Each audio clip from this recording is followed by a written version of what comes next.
We're here on the red carpet for CMAs, and I'm joined by two of my favorites, Chris and Lauren Lane. We are at the 17th annual ACM Honors here on the red carpet with someone very special tonight, the host, Carly Pierce. Carly, this is your fourth time hosting, the first time with Jordan Davis. How are you feeling? I'm so excited. This is one of my favorite events every single year. You were living out of a van, trying to make it. You have that grit. You were not an overnight success. So to come back now and be honored, with the triple crown here at the ACM Honors, I mean, what does that mean to you?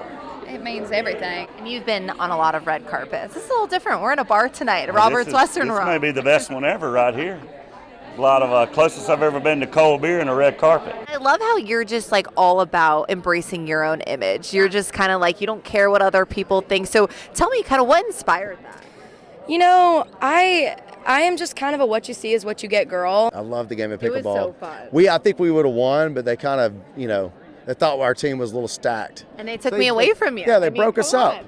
They disqualified us at a charity event. I'm sure as a kid, you always grew up listening to these people, right? And now they're listening to you. So how does that make you feel? It's a bit mind-boggling. It's kind of like, oh, you used to be in my radio, my truck speakers.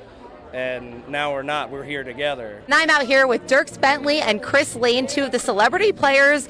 Dirks, you're holding the trophy. How do you think you're going to do tonight? Well, this is a previous trophy I won on the Stephen Colbert show. I was emceeing and also got to play with Dustin Lynch and Locash, who put on this tournament. And it was just so fun to see country music and pickleball come together to raise money for the CMA Foundation. I hosted the tournament and got to introduce the stars playing, like Dustin Lynch, as I mentioned before. These die-hard fans that fought for the franchise to stay in Nashville, and now Music City is hosting its second NHL draft. I love seeing this. Reporting live from downtown, I'm Kaitlin Miller, Fox 17 News, your Code Red station. And Ben, obviously a very successful musician, but you also said you've played pickleball. I know you were talking with James earlier trying to learn some tips. Are you excited for tonight? I'm excited, yeah. I just got into pickle about 2 years ago. And James, I'm putting you on the spot. We have a few celebrities coming here tonight. Who do you think is going to be the best at pickleball? Does Morgan count? If Morgan counts, then it's Morgan. Yeah, he does count. He is pretty good. He plays often. Well, James, Ben. Morgan's trash. Yeah. Well, here we go. Let the games begin. Donovan Odom, Titans cheerleader and team captain, is making history as the first ever male Pro Bowl cheerleader, and he's in studio with us today. Donovan, thank you so much for joining us. I mean, what an amazing accomplishment. What was it like to cheer at the Pro Bowl? This power duo says a lot of people treat gambling like a lottery, but they look at it as a calculated business model. Their algorithms and data have led them to become the top sports gamblers in the world. Dude, they're getting ready to score. This is Tim Barker, the third biggest player in the world for DraftKings. You're too early. Don't hedge yet. And this is Mike McClure, the full-time sports analyst and data scientist. Overtime is where underdogs go to die. These two are now in sync. They met each other playing pickleball at their apartment complex in downtown Nashville. We just had never met at that point, and this must be the guy.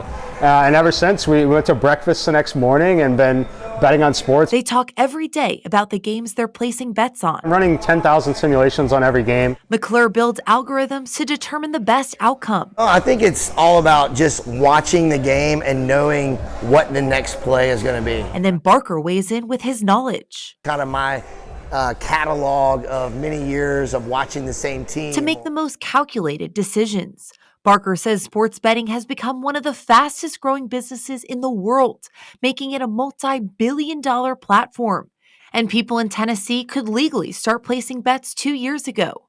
But Johnny Avello, DraftKings race and sports director, says people like Tim Barker and Mike McClure are in the 1% of sports betting. Those professionals are far and few between, and like I said, it's more than just putting an hour or two in it today. It's a full-time job with a lot of work involved. Barker and McClure say their success with sports betting has led them to a lot of sportsbook partnerships and bucket list travel opportunities, like the LSU Ole Miss game. Or the LSU Alabama game, where Barker hit a 7-team parlay. This is like every team's nightmare to face the Ravens defense in primetime. But win or lose, Barker and McClure say they are always looking at the next bet. Jack Wallace suffered a life-threatening injury when he was just a little kid, but training out here on the water and on the ice rink is what ultimately saved his life. The sun is rising and Jack Wallace is already out kayaking on Percy Priest Lake. What started as a summer sport for cross-training turned into something much bigger. My competitive side got the best of me, and I ended up wanting to really try for the national team and eventually try for the Paralympics, so here we are. Wallace qualified for the U.S. National Sprint Kayak Team a few months ago, and now he's training for the World Championships in August. His most recent accomplishments seem like a dream come true, but it really started out as a nightmare. In my opinion, I should have died that day. In July of 2008, the propeller of his family's boat hit Wallace while water skiing at 10 years old.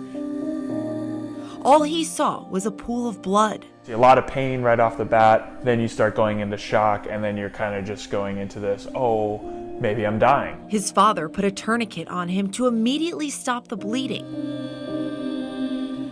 Then they were able to get professional help, and he was life-flighted to a trauma center where he spent 3 days in a coma. In my own opinion, I'm kind of running on just bonus time. You know, so many things had to line up absolutely perfectly that day and the days following. Wallace had his right leg amputated, and he underwent about a dozen different surgeries because he also shattered his hip and femur and nearly lost his left foot. He was in the ICU for 2 weeks and then spent 2 months in the hospital rehabilitating. And against all odds, he made it to the first day of school that September.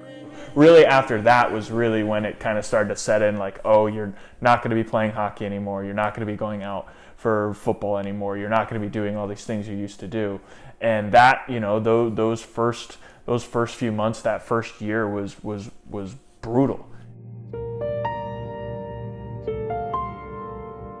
But that following summer in 2009, he was introduced to sled hockey. Gave me a reason to get out of bed again. It really gave me something to drive for, something that motivated me. And the rest is history. We don't need to go down there, Joe. Wallace lives and trains in Nashville.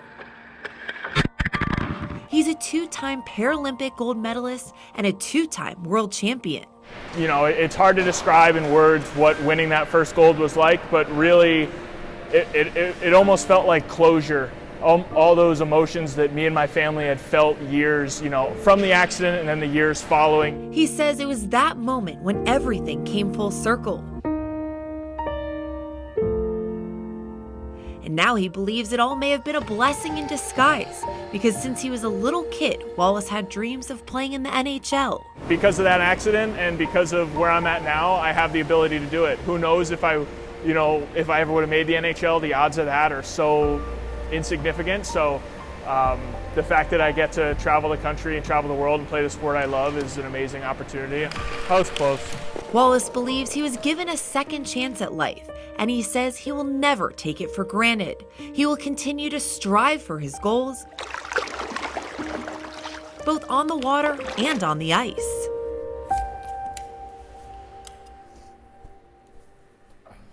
Very few Paralympians and Olympians compete in both the Winter and Summer Games, and Wallace says he'd love to medal in both in the future. Reporting from Percy Priest Lake, I'm Kaitlin Miller, Fox 17 News, your Code Red station.